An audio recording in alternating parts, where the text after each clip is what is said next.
Hello my dear students. अभी हम लोग बात कर रहे हैं वन मोर इम्पोर्टेंट टॉपिक क्या है आज का? Force on a dielectric slab during insertion in a capacitor. अगर हम लोग कोई पैरेलल प्लेट कैपेसिटर है, कोई भी डाइइलेक्ट्रिक स्लैब क्या करें, उनके इनसाइड क्या करें, इंटर करें, तो क्या होता है उस डाइइलेक्ट्रिक पे एक फोर्स लगता है, उसी फोर्स को हमें फाइंड करना है। यानी force on a dielectric slab during insertion, यानी जब इंटर करा रहे हैं तब कितना फोर्स लगेगा वो हम लोग को फाइंड करना है। ठीक है, आइए क्या लिखेंगे? फोर्स ऑन अ डाइइलेक्ट्रिक, क्या लिखोगे? Force on a dielectric slab during insertion in a capacitor. क्या लिखोगे? इन अ कैपेसिटर। ऐसा हमने लिख रखा है, देखिए force on a dielectric slab during insertion in a capacitor. Okay, तो चलिए आपको अच्छे से मैं सिखाऊंगा डायग्राम बना करके। ठीक है, देखिए डायग्राम के अकॉर्डिंग आप इसको अच्छे से विजुलाइज कर पाओगे, अच्छे से अंडरस्टैंडिंग कर पाओगे। तो चलिए डायग्राम पर काम हम लोग क्या बनाते हैं। देखिए मान लिया हमने एक प्लेट ये है एंड जो सेकेंड प्लेट है ये कंसीडर कर लिया। ठीक है, एक प्लेट ये मान लिया हम लोगों ने एंड जो सेकेंड प्लेट है ये मान लिया। ठीक, ये ऐसा ये कंसीडर किया एंड एक प्लेट ये कंसीडर किया। ठीक, एंड इस प्लेट को क्या किया हम लोगों ने, एक बैटरी से कनेक्ट कर लिया, एक बैटरी से कनेक्ट किया जिसका पोटेंशियल कितना है, V है। पोटेंशियल क्या मान लिया बेटा? V मान लिया हम लोगों ने। एक बैटरी लिया, बैटरी से कनेक्ट कर लिया जिसका पोटेंशियल कितना V है। ये माइनस टर्मिनल होता है, पॉजिटिव टर्मिनल, एंड पोटेंशियल कितना V है। एंड डिस्टेंस बिटवीन प्लेट मान लीजिए स्मॉल d है, इनके बीच की जो डिस्टेंस है क्या मानोगे आप लोग? Small d। And length of the plate is L, ये भी मान लो कि जो लेंथ है प्लेट की वो L है। एंड थिकनेस मान लीजिए, माना या let thickness of the plate is B, तो एरिया ऑफ द प्लेट कितना होगा? यहीं पे मैं शॉर्ट में लिख दे रहा हूँ, area of the plate L into B होगा। Thickness of the plate B consider करेंगे, लेंथ L है, तो एरिया क्या होगा? एरिया L into B ही होगा। ओके, अब देखिए कोई के डाइइलेक्ट्रिक कांस्टेंट क्या करेंगे, जिसका डाइइलेक्ट्रिक कांस्टेंट मान लीजिए हमने इनके इनसाइड एक डाइइलेक्ट्रिक स्लैब इंसर्ट किया, ये डाइइलेक्ट्रिक स्लैब। ठीक है, जिनका डाइइलेक्ट्रिक कांस्टेंट कितना के, इसका भी लेंथ ही मान लो L ही मान लो, कितना मान लीजिए L। हमने एज्यूम कर लिया जो डाइइलेक्ट्रिक कांस्टेंट है यानी जो डाइइलेक्ट्रिक स्लैब है उनका कांस्टेंट कितना K है, ये इनके इनसाइड इंसर्ट कर लिया। ये ऐसा मान लिया हम लोगों ने, जिनका डाइइलेक्ट्रिक कांस्टेंट क्या है।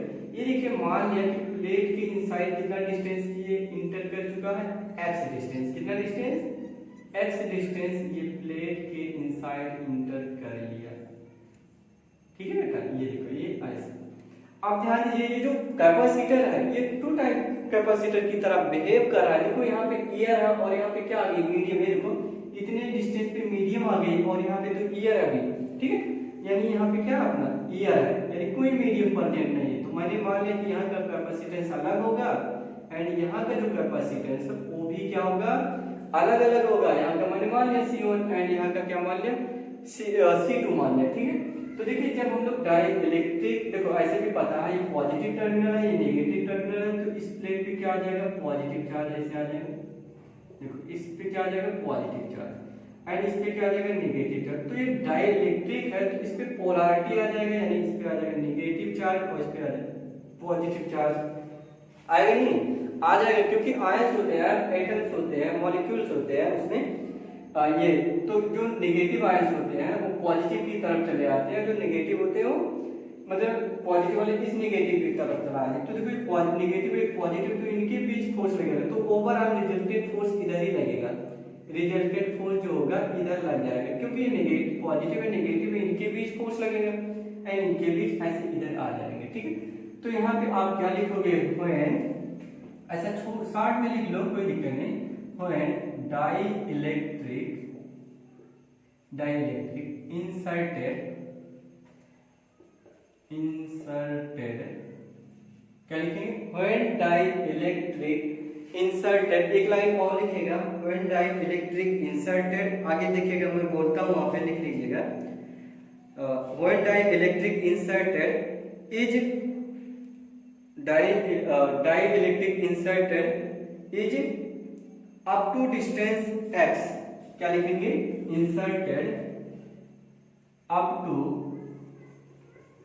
टू डिस्टेंस x, कितना डिस्टेंस ये इंटर किया हमने, यहाँ पे ये ऐसा भी लिख सकते हो, व्हेन डाइइलेक्ट्रिक इज इंसर्टेड, यहाँ पे इज भी लिख लो अच्छा रहेगा, when dielectric is inserted up to distance x, कितने डिस्टेंस इंटर किया आपने, x ही तो किया आपने, ये देखो x डिस्टेंस इंटर किया, ठीक है।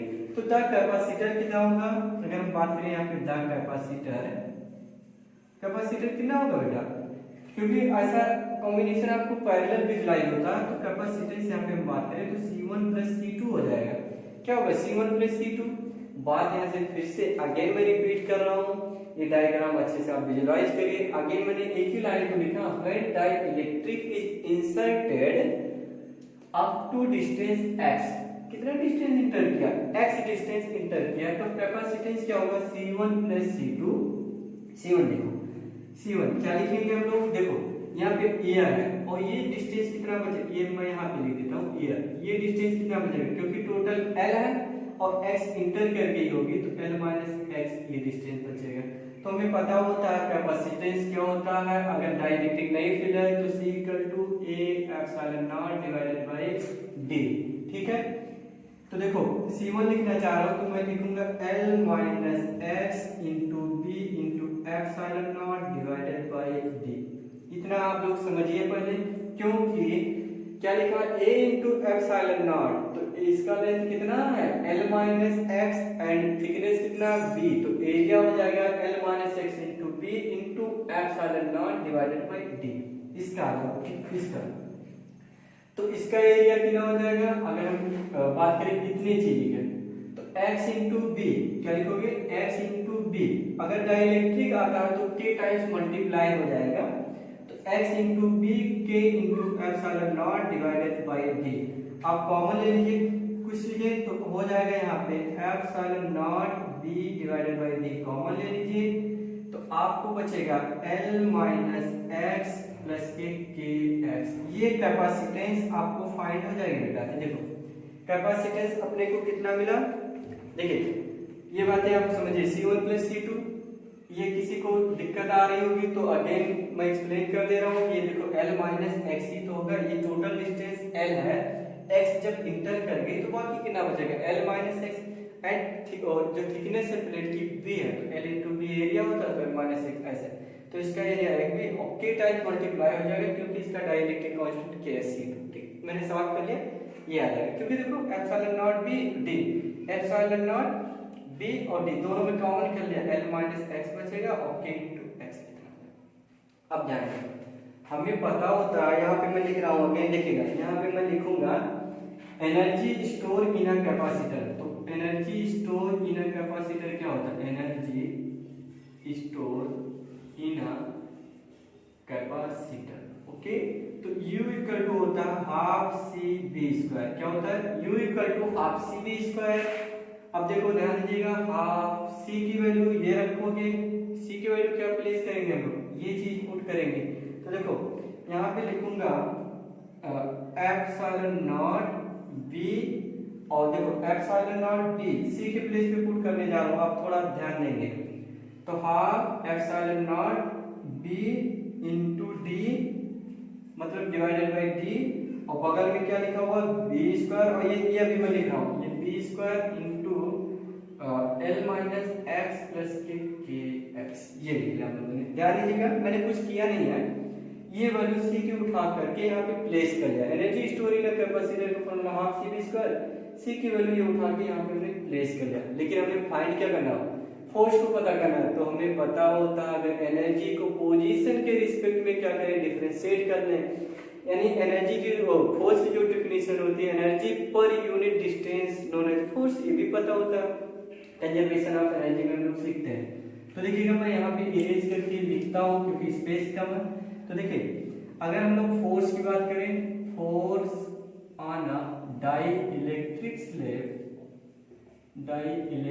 स्लैब तो क्या कर सकते हैं हम लोग, देखो F equal to du by D X भी तो लिख सकते हैं बेटा, du बाई डी एक्स। तो चलो डिफरेंशिएट करेंगे तो जो चीज कांस्टेंट होगी वो बाहर आ जाएगी, यानी ऐसा लिख सकते हो epsilon not be square divided by 2d। देखो इतना मैंने वैसे ही लिख दिया क्योंकि कांस्टेंट है, x के रिस्पेक्ट में किया जा रहा है तो उससे कोई मतलब नहीं, कांस्टेंट बाहर आ जाएगा, half epsilon not be square by D. देखिए l क्या है, कांस्टेंट है, ये लेंथ की ना कांस्टेंट है तो लेंथ कांस्टेंट का डिफरेंशिएशन 0 हो जाएगा, माइनस एक्स का 1 हो जाएगा और के एक्स का ओनली के बचेगा, तो यहाँ पे आ जाएगा के माइनस 1। इतना फोर्स लग रहा है इस डाइलेक्ट्रिक स्लैब पे, इसको आपके आना चाहिए कैसे फाइंड करते हैं हम लोग। तो आई होप क्लियर हो गया होगा। एक बार मैं और यहाँ से बात करता हूँ, अगर एनर्जी को हम डिस्टेंस से डिवाइड करते हैं तो फोर्स होती है, क्या होती है, फोर्स, यानी du by D x that is force. तो हमने डिफरेंशिएशन किया, डिफरेंशिएशन करते वक्त आगे मैं बात करता हूँ, जो चीज कांस्टेंट होती है वो डिफरेंशिएशन से बाहर आ जाएगी, तो x का l का डिफरेंशिएशन 0। देखो मैं यहाँ पे बात कर लेता हूँ, ये वैसे एज इट उतर जाएगा यहाँ पे, इसका 0 और माइनस एक्स का हो जाएगा 1 एंड के एक्स का होता है k, तो k माइनस 1 लिख सकता हूँ ना, k माइनस 1 इतना आ जाएगा न्यूटन, अगर न्यूटन दिया होगा तो न्यूटन। तो चलेगा, नेक्स्ट वीडियो में हम लोग बात करते हैं इसी से रिलेटेड क्वेश्चन। Bye bye.